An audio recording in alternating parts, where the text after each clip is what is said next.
ஒரு சிறிய கடற்கரை கிராமத்தில் கண்ணன் என்ற சிறுவன் வாழ்ந்து வந்தான். அவனுக்கு கடலை பார்க்காமல் ஒரு நாளும் முடியாது. ஒவ்வொரு காலையும் அவன் மணலில் நடந்து கடலுடன் பேசுவான். நீ ஏன் எப்போதும் அலைகளை அனுப்புகிறாய் என்று கேட்பான். கடல் பதில் சொல்லாத போதும் அவன் மனம் நிறைந்தது.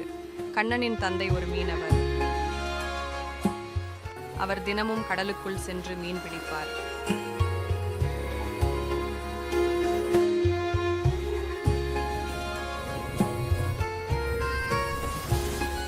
ஒரு நாள் பெரும் புயல் வந்தது. அனைவரும் வீட்டுக்குள் ஒளிந்தனர். ஆனால் கண்ணனின் தந்தை திரும்பவில்லை.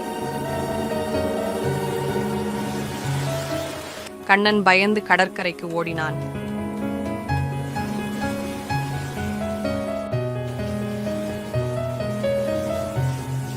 அலைகள் பயங்கரமாக இருந்தன.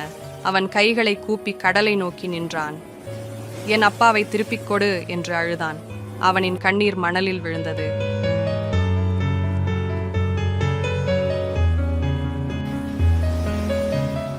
சில நேரம் கழித்து புயல் மெல்ல அடங்கியது.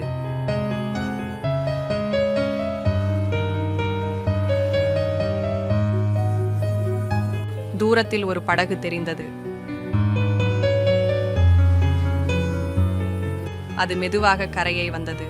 அதில் கண்ணனின் தந்தை இருந்தார். கண்ணன் ஓடி அவரை கட்டிப்பிடித்தான். அவனின் இதயம் மகிழ்ச்சியில் துள்ளியது.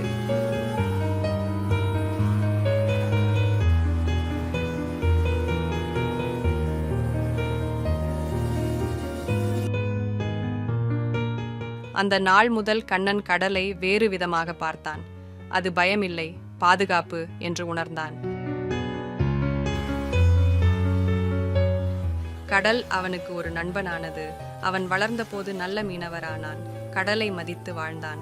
கடலும் அவனை காத்தது. அன்பு இருந்தால் இயற்கையும் துணை நிற்கும் என்பதை கண்ணனின் வாழ்க்கை அனைவருக்கும் கற்றுத்தந்தது.